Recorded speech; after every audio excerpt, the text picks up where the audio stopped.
Merci de faire confiance au journal de la ville, mesdames et messieurs. Voici le sommaire.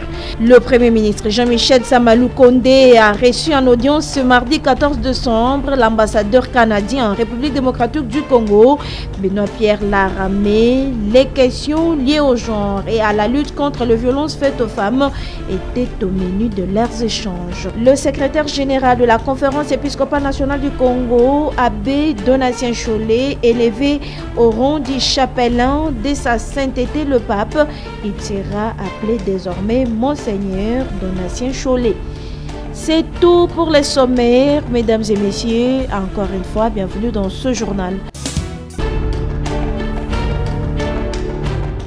C'était une première rencontre qui a réuni tous les directeurs chefs de service, directeurs provinciaux, les inspecteurs principaux provinciaux ainsi que le directeur provincial du CICOP. Une rencontre qui intervient après la récente mise en place de ces cadres du ministère de l'EPST. Objectif, recevoir des orientations et directives claires afin de mener à bien la vision du ministre Tony Mwaba, celle du redressement du sous-secteur de l'EPST et des ruptures d'avec les antivaleurs.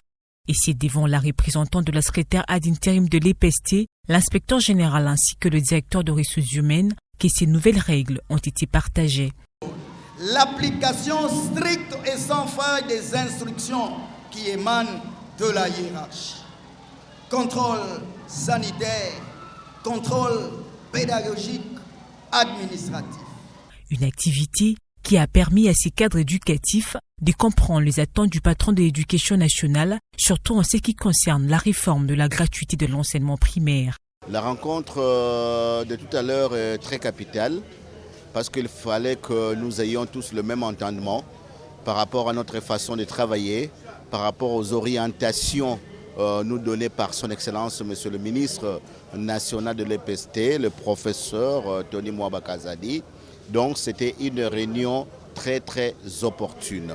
Nous avons reçu beaucoup d'orientations en termes de mise en œuvre de la gratuité, qui est le clou même de la politique ou de la vision de son Excellence, Monsieur le Président de la République.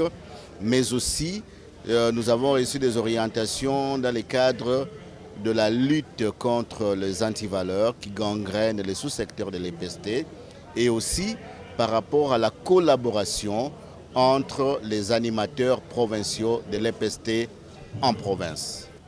Comme vous le savez, le ministre national de l'EPST, après avoir eu l'avis favorable de son Excellence Monsieur le Premier ministre, il a procédé à la mise en place générale de cadres du ministère.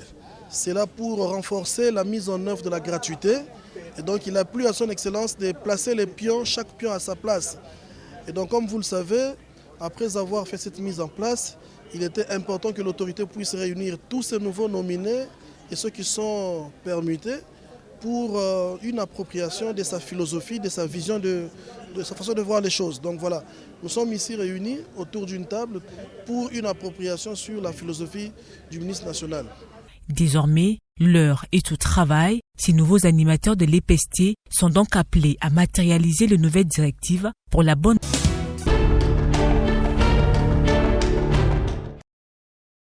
Abbé Donatien Cholet, secrétaire général de la Conférence épiscopale nationale du Congo, CENCO, élevé au rang du chapelain de sa sainteté, le pape. Il sera appelé désormais Monseigneur Donatien Cholet. Des précisions avec Abbé Georges Kalenga, deuxième secrétaire général de la CENCO. Le secrétariat général de la Conférence épiscopale nationale du Congo, CENCO, est heureux de vous informer que le pape François a élevé M. l'abbé Donatien Cholet Baboula, secrétaire général de la CENCO, au rang de chapelain de sa sainteté le pape. En cette qualité, il porte désormais le titre de Monseigneur. Le secrétariat général de la CENCO rend grâce à Dieu et remercie le Saint-Père pour sa sollicitude à l'égard de la République démocratique du Congo. Aussi, il présente ses vives et sincères félicitations à Monseigneur Donatien Cholet et lui souhaite un fructueux ministère dans l'Église Famille de Dieu qui est en RD Congo. Moi, je ne suis que porte-parole de la conférence Élevé épiscopale. au rang du chapelain de sa sainteté le pape, l'abbé Donatien Cholet, secrétaire général de la conférence épiscopale nationale du Congo, SENCO, n'a pas tardé de réagir. Il remercie sa sainteté pour ses titres honorifiques et exprime toute sa reconnaissance à la conférence épiscopale nationale du Congo, à qui elle promet d'être loyale. Moi, je ne suis que porte-parole de la conférence épiscopale nationale du Congo. Je ne fais rien de moi-même, je ne dis rien de moi-même. Donc, je comprends que c'est par ce geste, le pape a voulu reconnaître le travail de la conférence épiscopale nationale du Congo, dont je ne suis que le porte-parole. Donc, pour moi, c'est un appel à une plus grande responsabilité, une responsabilité morale. Le titre de Monseigneur dans notre Église est engageant. Dans ce contexte-là, j'ai besoin aussi de l'accompagnement. C'est l'occasion aussi pour moi de remercier tous mes collaborateurs parce que tout ce qui est fait n'est pas fait en solo, mais en collaboration avec les autres. Donc je crois que c'est d'abord le mérite de notre conférence épiscopale nationale du Congo. Et je suis reconnaissant à l'endroit des évêques, particulièrement le président de la SENCO, Monseigneur Marcel Lutembi. Mon travail a toujours été facilité par le fait qu'il a été porté par tous les évêques. Donc c'est l'occasion pour moi d'exprimer ma reconnaissance envers eux, mais aussi de leur promettre ma loyauté, ma fidélité, mon engagement. Je promets de ne pas les décevoir. Après la visite virtuelle lancée par le deuxième secrétaire général de la conférence épiscopale nationale du Congo, SENCO, Abbé Georges Kalenga, entre les organisations de la société civile œuvrant dans les domaines des suivis parlementaires et en ligne, lancée le 30 novembre dernier, ce vendredi 10 décembre, une autre étape vient d'être entamée, celle des consultations sur les médias sociaux et le soutien au coaching des staff des organisations de monitoring parlementaire organisées par le Bureau des liaisons avec le Parlement de la SENCO, BELP SENCO, en partenariat avec Westminster Foundation for Democracy. Cette consultation permettra aux organisations de monitoring parlementaire de la RDC qui ont une présence sur les médias sociaux une révision technique experte de leur production, nous a laissé entendre les directeur du BELP SENCO, Maître Jean-Paul Moulianga. Et les organisations consultées, quant à elles, remercient le BELP SENCO pour l'initiative. C'est pour nous aider à mieux communiquer. Peut-être qu'autrefois, nous avions eu des erreurs de communication, mais ça renforce notre capacité de communication sur les réseaux sociaux. La formation était très bénéfique dans la mesure où nous avons d'abord fait une auto-évaluation. Essayer de savoir si la façon dont nous avons travaillé pendant tout ce temps était assez optimale pour nous arriver à des bons résultats. Mais nous avons compris que l'utilisation des réseaux sociaux n'était pas au maximum. Aujourd'hui, nous avons appris comment il faut faire pour nous faire capter par la population. Appuyé par Foreign Commonwealth and Development Office, cette consultation a connu la facilitation de Julia Ketgen, conseillère principale en matière de transparence de la WIFD.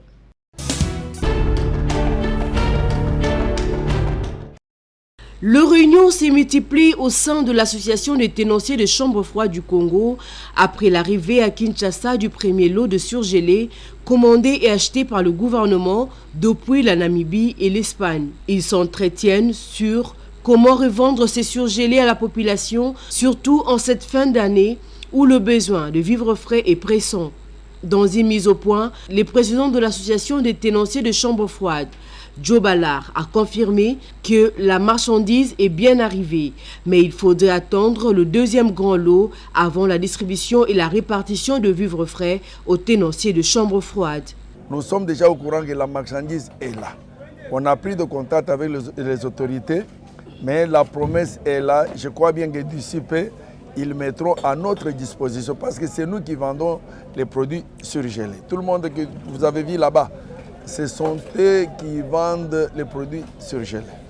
Concernant le prix, le gouvernement est en pourparlers avec les importateurs et un compromis sera trouvé. En ce qui concerne le statut de prix, ils se sont engagés à trouver, c'était avec les importateurs. Nous sommes les distributeurs, nous n'avons pas de problème jusqu'à nous attendons. Après statut de prix travaillé par le gouvernement et autres, nous attendons bientôt, il va mettre dans notre disposition le prix d'achat et le prix de vente. Donc nous attendons, ce n'est pas pour longtemps, c'est pour peut-être moins d'une bonne dizaine de jours. Qu'à cela ne tienne, un autre facteur qui fait peur les tenanciers des chambres froides est le problème d'électricité. À cet effet, des courriers ont déjà été envoyés à la direction générale de la SNEL. Ennemi à Liboso. Eza la route libanete. Eza la route au ba prio mata kitate po to mesana na yango. Ennemi à Liboso oya biso ezo bundisa biso na musala na biso eza courant. Courant za lokola mbanda oyo voma ke azangisi yo kimia. Ndenge courant ezali. Donc dans ce cas, DG à SNEL a la biso solution. Je crois que tu as quand même lettre, mais jusque-là, va répondre à Bissonante. L'État congolais veut désormais faire taire la famine en RDC en devenant lui-même importateur pour le bien de sa population.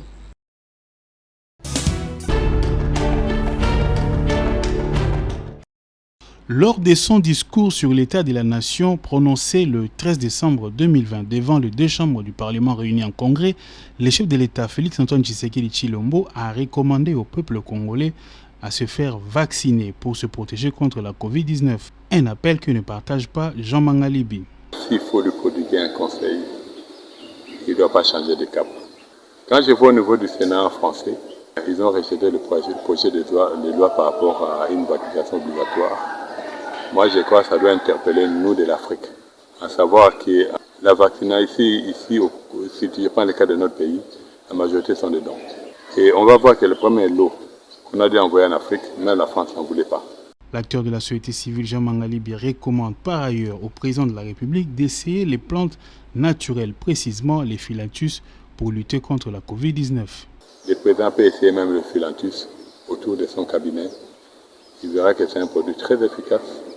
C'est juste le phyllanthus avec l'ail et du miel.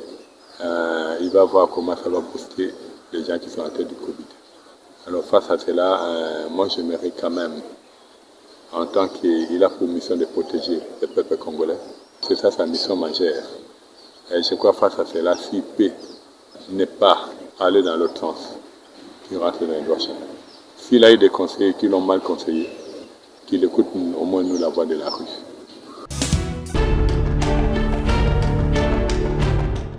Le Centre quinois des radiodiagnostics et d'imagerie médicale, CKR, du docteur Matousila, vient de mettre à la disposition des malades un appareil IRM, une résonance magnétique capable de diagnostiquer tous les problèmes du cerveau avec une description anatomique très précise que le scanner ne peut pas montrer. L'inauguration de cette machine a eu lieu ce samedi 11 décembre 2021 au CKR Dr Matousila dans la commune de Kassavobo en présence des scientifiques et des invités. La population s'est réjouie de voir cette machine. J'ai passé beaucoup de temps que j'ai très mal à la tête.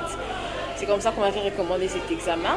Une première pour moi. Une machine appréciée à sa juste valeur par le docteur Serouvoulou, médecin à l'hôpital général de référence de Kinshasa.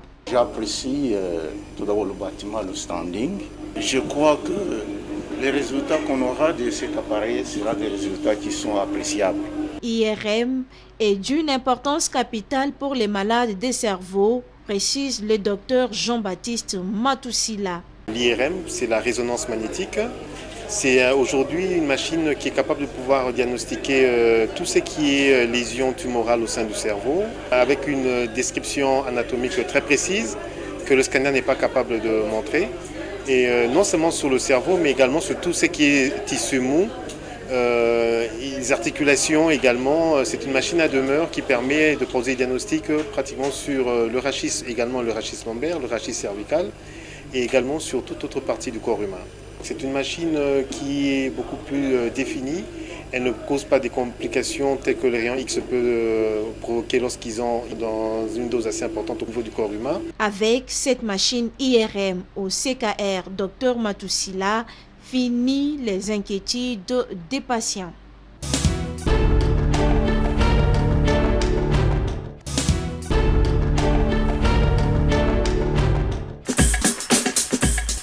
Nous sommes arrivés à la fin de ce journal de la ville, mesdames et messieurs. Merci de l'avoir suivi. Le prochain rendez-vous est fixé pour ce mercredi.